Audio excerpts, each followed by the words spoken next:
The phone buzzed just as Zara was finishing her evening tea. She glanced at the screen, her father's name flashing coldly. The message was brief, cruelly calculated. "You're no longer allowed in our luxury hotel."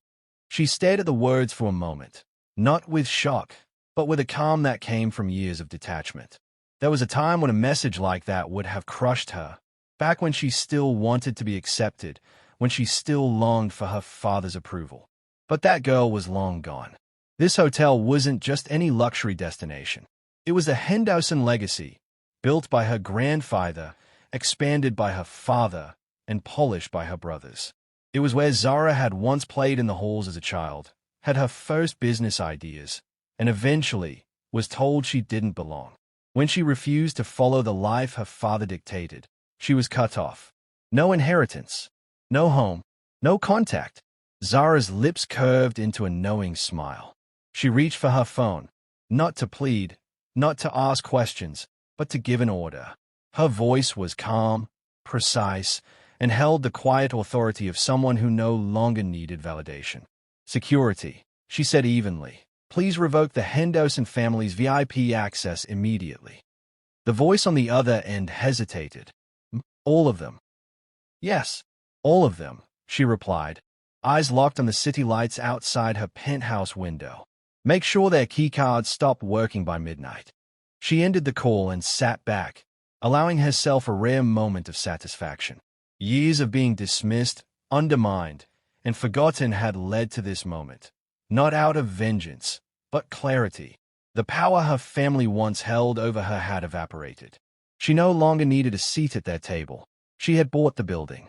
As midnight approached, Zara didn't flinch. Somewhere, in one of the hotel's signature suites, her father would be discovering that his key no longer opened any doors. And this time, she wouldn't be on the outside. They would be. The lobby of the Henderson Grand Hotel was unusually quiet that night, the kind of silence that settles right before a storm. Behind the scenes, Zara's quiet command had already begun to ripple through the staff. The head of security, though surprised, carried out her instruction without hesitation. Zara's clearance was higher than anyone else's. The system updated silently, line by line, wiping VIP privileges from the Hendersons' profiles. In Suite 803, her father's frustration began as a simple inconvenience.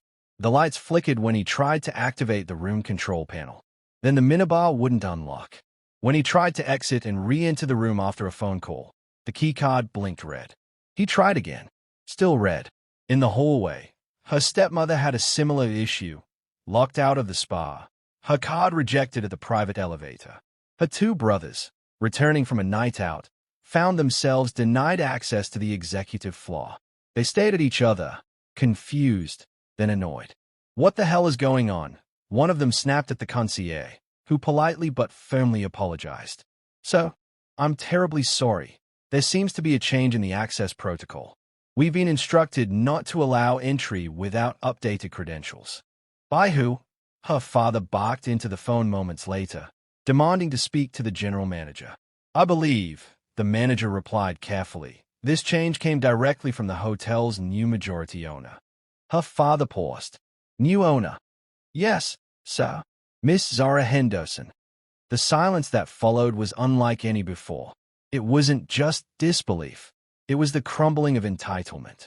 They had erased her from their lives, never imagining she would one day be in a position to erase them from their own legacy. In her own office suite across town, Zara sipped a glass of red wine as the time ticked past midnight. She wasn't watching for their reactions. She didn't need to. She knew the system had updated. She knew the panic would come. And most of all, she knew that power didn't always rule.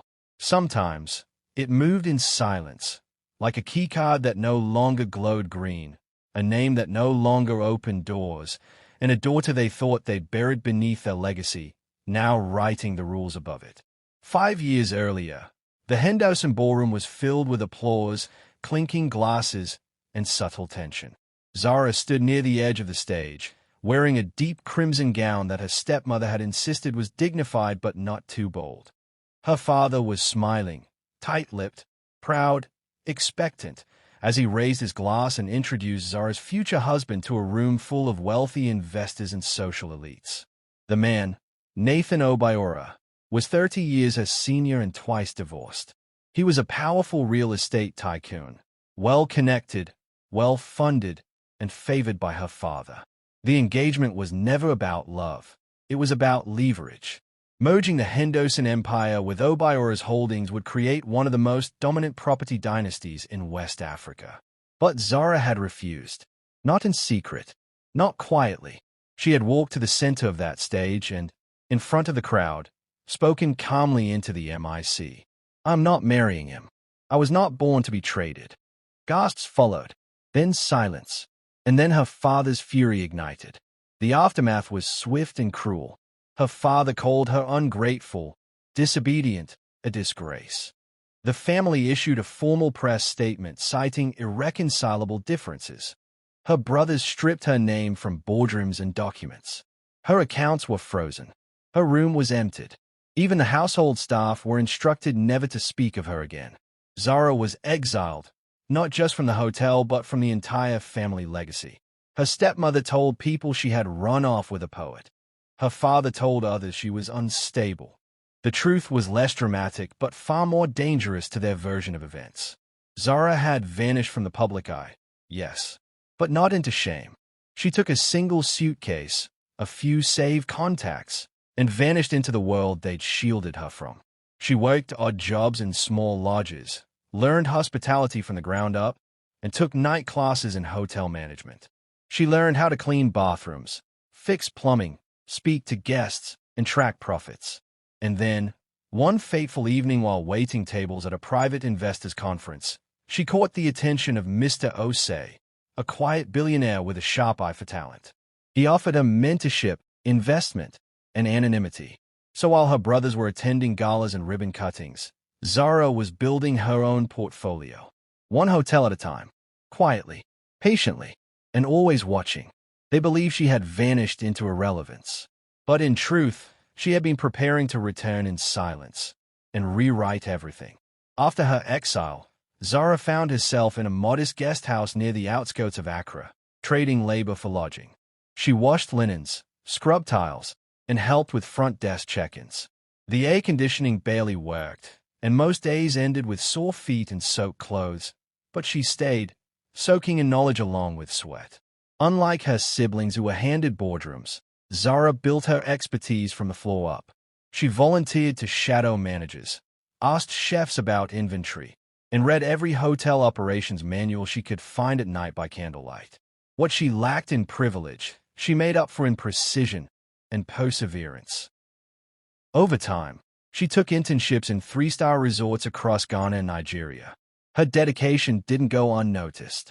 One day, during a mid-range hospitality conference in Kumasi, she was asked to step in last minute to pitch a case study after another presenter fell ill. The room was half empty, mostly junior investors checking their phones. But one man, seated in the last row, was fully alert. That man was Mr. Kwame Osei, a reclusive Ghanaian billionaire. Mr. Osei rarely invested in people, only ideas. But that day, he saw both. Zara's pitch wasn't flashy. It was detailed, numbers-driven, realistic. Her concept focused on acquiring small, struggling boutique hotels and transforming them with local flair, community partnerships, and lean management. It was a model built for sustainability, not spectacle. After the session, Mr. Osei asked her just one question. "Do you want a job or a legacy?" Zara didn't flinch. "A legacy." He nodded and walked away. 3 weeks later, she received a confidential offer, full funding, mentorship, and complete creative freedom, under one condition. She would work in anonymity. No social media. No interviews. Just results. With that, Zara launched her own hospitality company under a discreet holding firm. She quietly acquired her first boutique hotel in Cape Coast, then another in Enugu, then one more in Dakar. Each was rebranded with a warm aesthetic, locally sourced staff, and subtle excellence. Her strategy was simple: build quietly, reinvest quickly, and remain invisible until it mattered. The Hendersons never once noticed her rise, because they were too busy looking upward, never imagining the woman sweeping floors was laying the foundation beneath them. The Henderson Hotel was the family's pride, a towering, glass-wrapped monument in the heart of Lagos, known for hosting presidents, celebrities, and international summits. It was more than just a building. It was a symbol of dominance, a constant reminder of the Henderson family name. And that's exactly why Zara wanted it. Years into her quiet empire building, Zara learned from an insider that the flagship hotel was in financial distress. A costly renovation had gone over budget, occupancy rates had dipped, and creditors were circling. Her father, ever prideful, refused to let the public know. Instead, he sought silent investors to buy up minority shares, disguising his desperation behind smiles and press releases. That was her window. With Mr. Osei's guidance, Zara created a foreign shell company, completely untraceable to her. It operated under a generic corporate name, masked by layers of holding firms registered in Mauritius, the Cayman Islands, and Ghana. No red flags, no public disclosures, just paperwork moving through quiet channels. Through this entity, she began acquiring shares. Not all at once, but piece by piece. A 5% stake here, another 12% 6 months later. A silent partner bought out a troubled investor. Another picked up a distressed loan. Within 18 months, Zara's fame owned 53% of the Henderson Hotel. Majority control. And still, no one suspected a thing. Her father remained oblivious, still strutting through the hotel as if he were untouchable. Her brothers continued posing for photos at ribbon cuttings, oblivious that the woman they'd cast out now sat in the shadows of every deal they signed. Zara didn't rush to take control. She was strategic, patient. She ensured the hotel ran smoothly, letting the illusion of Henderson control persist while she strengthened the internal systems, changed department heads quietly, and filtered in loyal staff. She didn't want revenge served hot. It needed to be room temperature, classy, and final.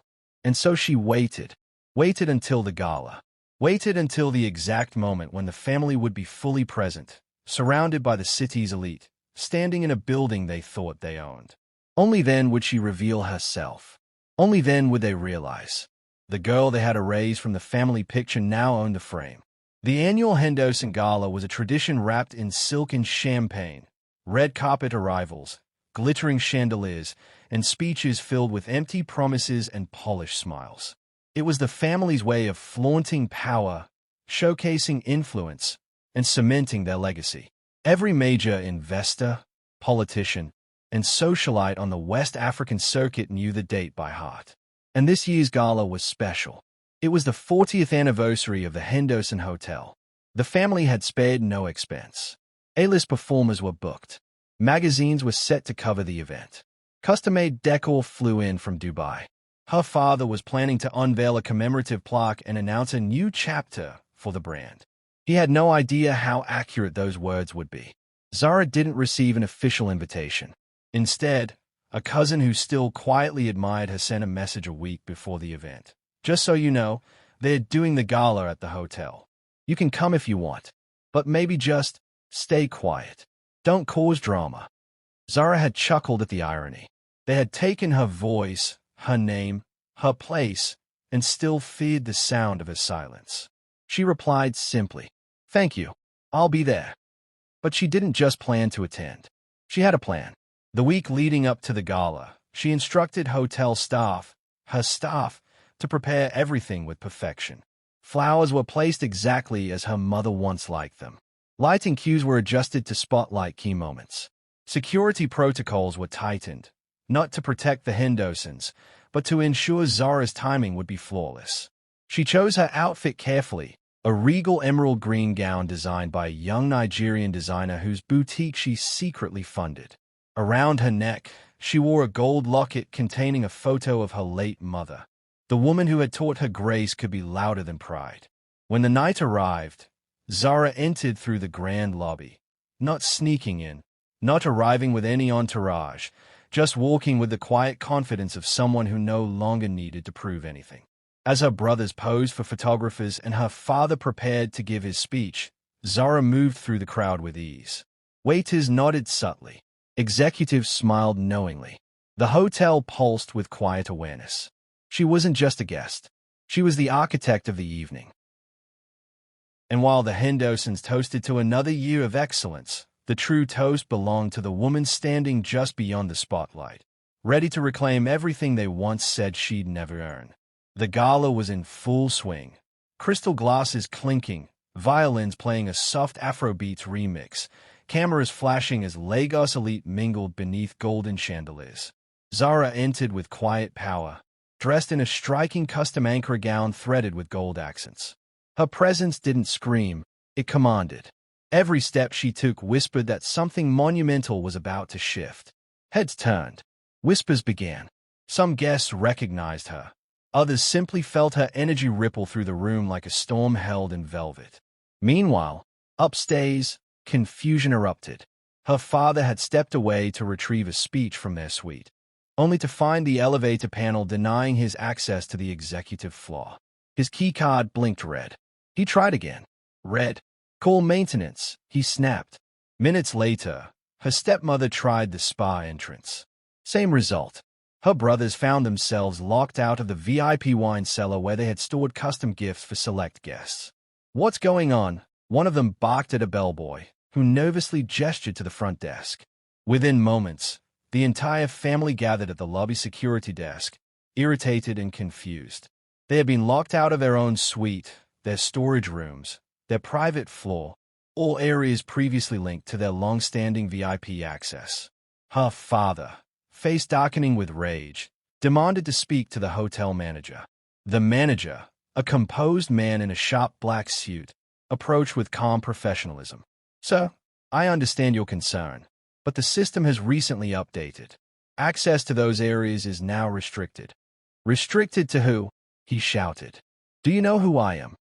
The manager didn't flinch. Yes, Mr. Henderson, but access has been reassigned by the hotel's current majority owner. Her father blinked. I'm the majority owner. The manager gave a small, respectful smile and turned his gaze across the lobby, where Zara stood, tall, radiant, sipping from a flute of champagne. He gestured toward her. You'll want to speak with Miss Zara Henderson, sir. The silence that followed hit harder than any announcement. Guests nearby paused mid-conversation. The realization began to settle over the Henderson family like a slow, freezing fog. They had tried to erase her from the picture, but tonight, the frame was hers, and their keycards no longer worked. As the orchestra faded into a soft background hum and the final champagne toast was raised, the lights dimmed slightly, just enough to draw attention to the main stage. A hush fell over the ballroom, the kind that only happened when something or someone commanded it. Zara stepped forward. She moved with regal calm, the deep green of her anchor gown shimmering under the chandeliers. No microphone feedback, no stumbling words, just pure, poised silence as she took center stage. For a moment, no one knew what to expect. To some, she was a guest. To others, a distant family member long whispered about in closed rooms.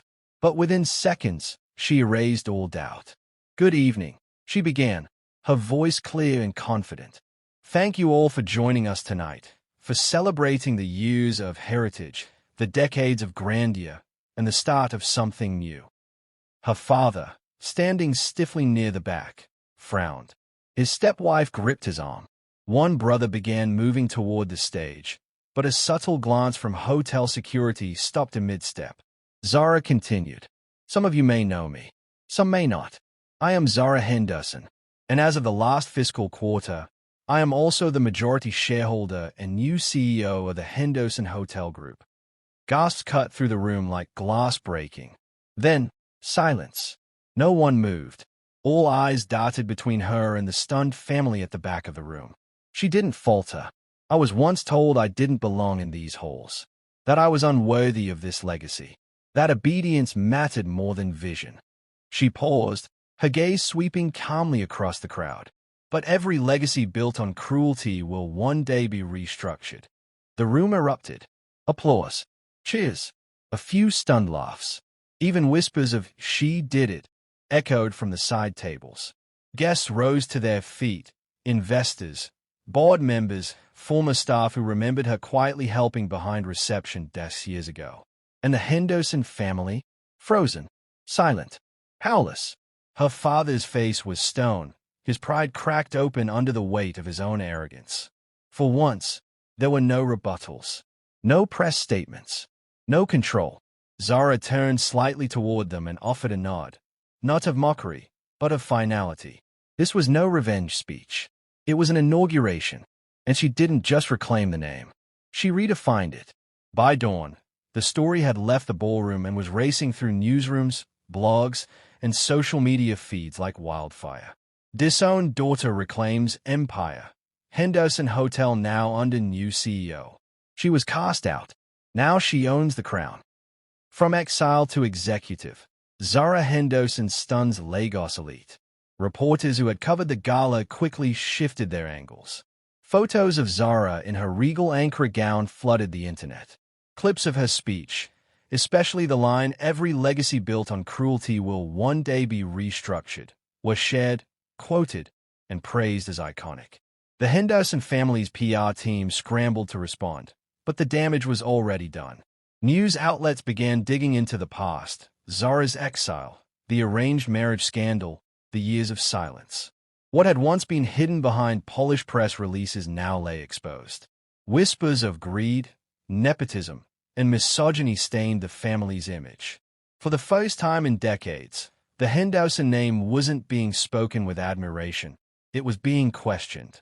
Zara's father refused interviews. He was spotted leaving the hotel early that morning, avoiding reporters, his usual towering posture replaced by a weary slump. Behind closed doors, he shouted at his sons, blaming them for not noticing the threat. But the truth was undeniable. He had underestimated her. Investors began pulling back from the family's private fund. Potential deals were postponed. The board, now aware of Zara's majority stake, began reaching out to her instead. As the pressure mounted, her brothers, once smug, suited, and sure of their superiority, showed up unannounced at her temporary office inside the hotel's penthouse floor. Gone were their bravado and cocky grins. They wore the look of men who finally understood what it felt like to be on the outside. "Zara," the eldest began, "we were wrong. We didn't see how far you'd come. We want to talk. Maybe find a way to." She raised a hand, calm but final. "You didn't see me because you never looked. Now that I'm in your line of sight, it's not because I changed, it's because I rose." They stood in awkward silence, unsure of how to argue with truth. It wasn't anger in her voice, it was clarity. They had missed their chance. Now the power they thought was theirs answered to her. The boardroom was quiet when Zara entered. Sleek glass walls, polished floors, and chairs once reserved only for the Henderson men. Now, she stood at the head of the table, her presence commanding, her expression unreadable. Across from her sat her father, her two brothers, and the family's longtime legal advisor. Their eyes were heavy, not just with fatigue, but with the sting of being unseated. No press, no audience, just truth laid bare between them. Zara didn't waste time with gloating. She wasn't here for petty revenge. "I'm offering you a choice," she began, her voice calm. "Not because you deserve it, but because I've learned that sometimes closure is cleaner than chaos."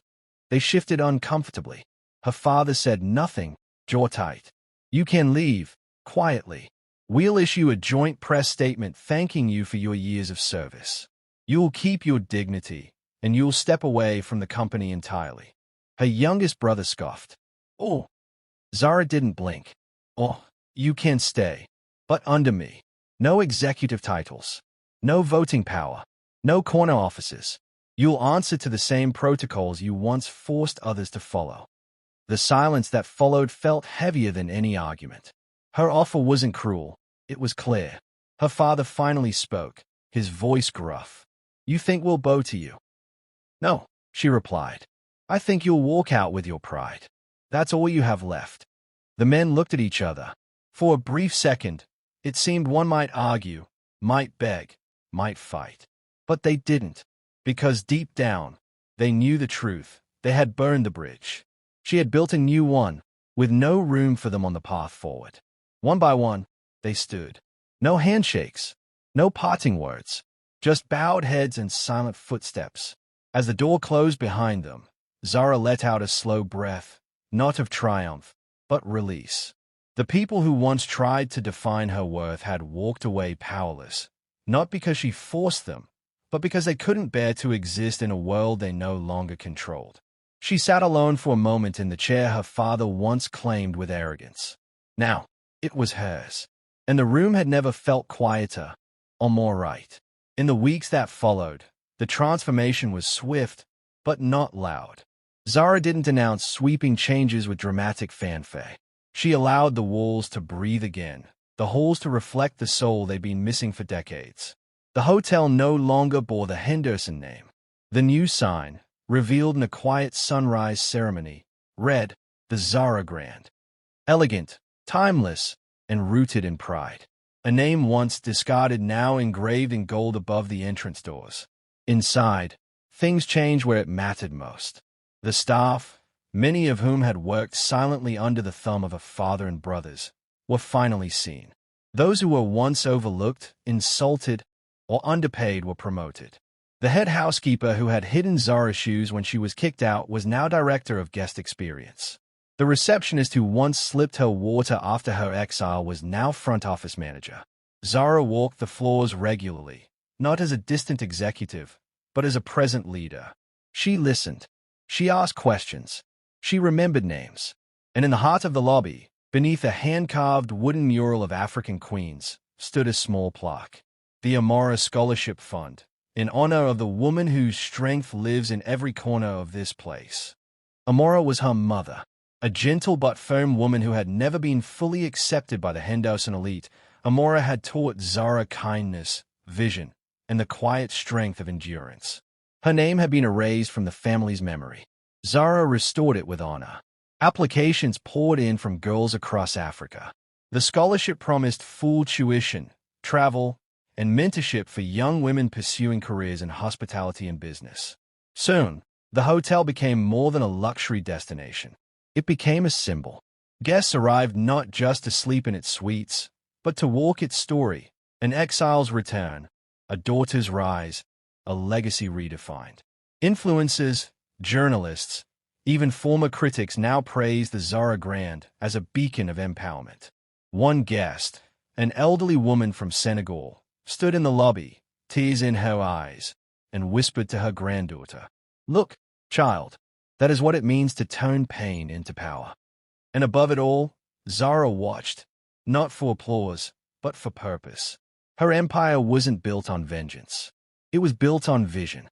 The hotel was quiet at midnight, the way only a building with 1,000 untold stories could be. The gala was over, the cameras gone, and the echoes of clinking glasses had faded into memory. Zara walked the corridors alone, her heels soft against the polished marble, her reflection gliding alongside her in the vast glass panels.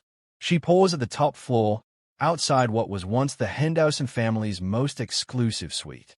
The door, tall and gleaming with brass accents, had always been a symbol of privilege, of the hierarchy that had excluded her. As a child, she'd never been allowed to enter it unless summoned. As a young woman, she'd been locked out of everything it represented.